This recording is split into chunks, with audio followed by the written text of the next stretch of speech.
Ok, supposons que ce minuscule grain de sable, d'un diamètre d'environ 2 mm, soit notre planète Terre. Crois-moi, nous ne sommes même pas si grands à l'échelle cosmique, donc ce n'est pas exagéré. La Lune sera juste ici, à un peu plus de 5 cm, et il faudra trouver un grain de sable 3 fois plus petit que le premier. Il est difficile de dire si c'est le bon, alors supposons encore une fois que c'est le cas. Quel est le voisin le plus proche de la Terre, à part la Lune? Vénus. On l'appelle notre planète sœur parce qu'elle a à peu près la même taille et la même masse, donc ce deuxième grain de sable va faire l'affaire. Pour ce qui est de la distance, nous allons devoir faire une petite promenade maintenant. Et voilà, nous sommes à plus de 6 mètres du grain de sable qu'est la Terre, et c'est le plus près possible.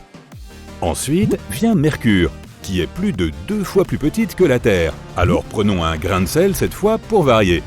À quelle distance penses-tu qu'elle se trouve de sa voisine, Vénus? Elle est ici à presque 8 mètres. Si tu as déjà vu un bus londonien à 2 étages, c'est à peu près l'équivalent. Bon, Mercure est la planète la plus proche du Soleil, alors naturellement voilà, la grande et puissante étoile, aussi grosse que cette pierre. Elle a un diamètre d'environ 20 cm. Maintenant, où faut-il la placer? Eh bien, tu ferais mieux de prendre un autre bus à 2 étages, car la distance entre le Soleil et Mercure est de 9 mètres, c'est-à-dire encore plus loin que Vénus. Et s'en aller de là jusqu'à la Terre, c'est déjà un sacré voyage. Dans l'ensemble, la distance est à peine inférieure à celle qui sépare 2 bases d'un terrain de baseball. Impressionnant, n'est-ce pas? Et pourtant, on vient à peine de commencer. En s'éloignant du Soleil, on arrive sur Mars, qui est 2 fois plus petite que la Terre. Prenons un grain de poivre rouge cette fois-ci. Mais la distance qui les sépare est encore plus grande que celle qui sépare Mercure du Soleil. Plus de 10 mètres. Nous le placerons donc ici. Et maintenant, prépare-toi pour le vrai choc. Traversons la ceinture d'astéroïdes pour atteindre Jupiter. Pour cela, il faudra s'éloigner d'environ 84 mètres, ce qui est presque la hauteur de la Statue de la Liberté. Et la planète elle-même est à peu près de la taille de ce grain de raisin, à peine plus de 2,5 cm. Prenons maintenant un grain de raisin plus petit et éloignons-nous d'un autre 100 mètres. C'est la distance entre Saturne et Jupiter. Peux-tu encore voir notre pierre, à savoir le Soleil d'ici? C'est plutôt difficile. Si tu prends le Golden Gate Bridge de San Francisco et que tu décides de t'élever de son point le plus bas à son point le plus haut, cela correspondrait à la distance entre Saturne et Uranus, la 7e planète du système solaire. Tu as remarqué que les distances augmentent à chaque fois? Mais c'est loin d'être fini. Voici Neptune, la planète sœur d'Uranus. Bien qu'elle soit voisine, il nous faudra encore 250 mètres pour y arriver, soit l'équivalent de 5 piscines olympiques mises bout à bout. L'ancienne 9e planète, Pluton, est notre prochaine destination. Si nous partons directement du Soleil, il y aura encore 4 piscines olympiques de plus. Et la taille de celle-ci n'est qu'un grain de poivre moulu. Pluton est 6 fois plus petite que la Terre. Et maintenant, place à l'inconcevable. Retournons d'abord à notre Soleil et recommençons notre voyage à partir de là. Tu te souviens de la distance à parcourir? Oui, plus d'1,5 km maintenant. Pour atteindre la limite intérieure du système solaire, à partir de ce point, nous devrons faire le tour de la Terre 4 fois. Toujours à l'échelle où le Soleil n'est qu'une pierre de 20 cm de diamètre. Et quand ce sera fait, nous nous retrouverons dans une énorme ceinture de morceaux de glace flottants, le nuage de Oort. La largeur de cette ceinture dépasse largement les limites de notre planète, mais nous allons essayer. Prenons 3 rochers de la même taille que notre Soleil et disposons-les en ligne. Et maintenant, imaginons que chacune de ces roches a la taille du vrai Soleil. C'est la largeur du nuage de Oort qui tourne en cercle autour de tout le système solaire. Si nous le mettons à notre échelle initiale, le Soleil ne sera même pas visible, pas plus grand qu'un atome. Donc recommençons avec une autre échelle. Cet anneau de pierre contient en son sein l'insondable volume de l'espace. Son rayon est d'environ 1 année-lumière. Fixons-le désormais à 1 cm. Ce sera notre référentiel pour toutes les découvertes à suivre. Le système stellaire le plus proche est Alpha Centauri et il sera à environ 4 cm de distance. Il est composé de 3 étoiles et d'au moins une planète qui pourrait être habitable. Le système est trop petit pour être visible à cette échelle, mais nous allons faire comme si ce grain de sable était suffisant et aller plus loin.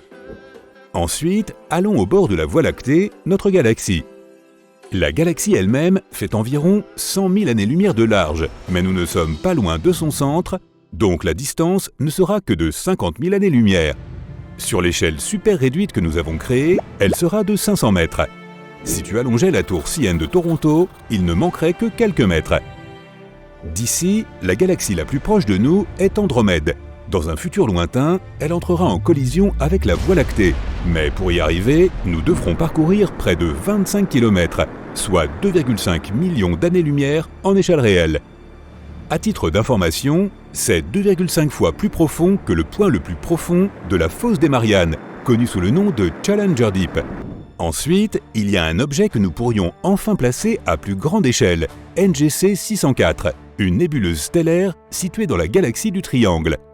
En ligne droite, nous n'aurions besoin de parcourir que 2 km de l'endroit où nous nous trouvons actuellement.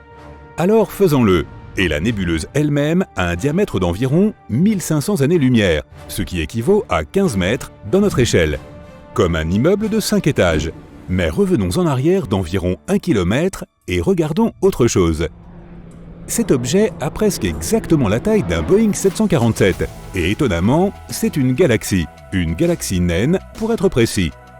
Messier 32 a un diamètre de 6500 années-lumière et c'est un satellite de la galaxie d'Andromède. Ils se déplacent ensemble, Messier étant entraîné par la gravité de sa grande sœur. Et maintenant, prépare-toi au grand vertige. Nous allons entrer dans des distances et des tailles qui sembleraient impossibles si elles n'étaient pas vraies. Revenons d'abord au cercle de roches qui constitue notre système solaire. En remontant et en s'éloignant de notre système solaire, nous pouvons voir la Voie lactée qui s'étend sur 20 km de large. En continuant à prendre de la hauteur, on peut voir le grand vide autour de la galaxie que nous avons déjà traversée aujourd'hui, 25 km de néant. Puis, on voit les galaxies et les galaxies naines qui entourent la nôtre. D'abord Andromède, puis d'autres, jusqu'à ce que l'on soit assez haut pour voir tout le groupe local. C'est un amas galactique dans lequel la Voie lactée ne représente pas plus de 1%. Le diamètre est de 100 km. Élevons-nous plus haut encore, et maintenant, nous voyons le superamas brillant et lumineux de Laniakea, qui abrite le groupe local. D'ici, notre galaxie n'est même pas visible. Le diamètre du superamas est d'environ 5200 km. C'est plus que la distance entre Los Angeles et New York. Et ce n'est pas fini. De plus en plus haut, jusqu'à ce que nous voyions le grand mur de Boss, c'est un superamas situé à une distance inimaginable de nous, et à notre échelle actuelle, son diamètre est d'environ 10 000 km. C'est plus que la Grande Muraille de Chine avec toutes ses branches. Pas étonnant que ce soit le boss des superamas. Et enfin, nous sommes maintenant dans l'espace intersidéral, même si le modèle de notre galaxie est resté si loin en dessous qu'on ne peut pas le voir sans télescope. Et nous regardons maintenant le plus grand objet de l'univers observable, le grand mur Hercule Corona Borealis. Sur l'échelle actuelle, il se trouve à 100 000 km de la Terre, soit un quart de la distance Terre-Lune. Et son diamètre est le même, donc il occupe un autre quart du chemin. Il y a des milliards et des milliards de galaxies, de nébuleuses et d'étoiles, et les possibilités sont presque infinies. Et pourtant, l'univers est toujours en expansion. Donc, ce n'est que le début.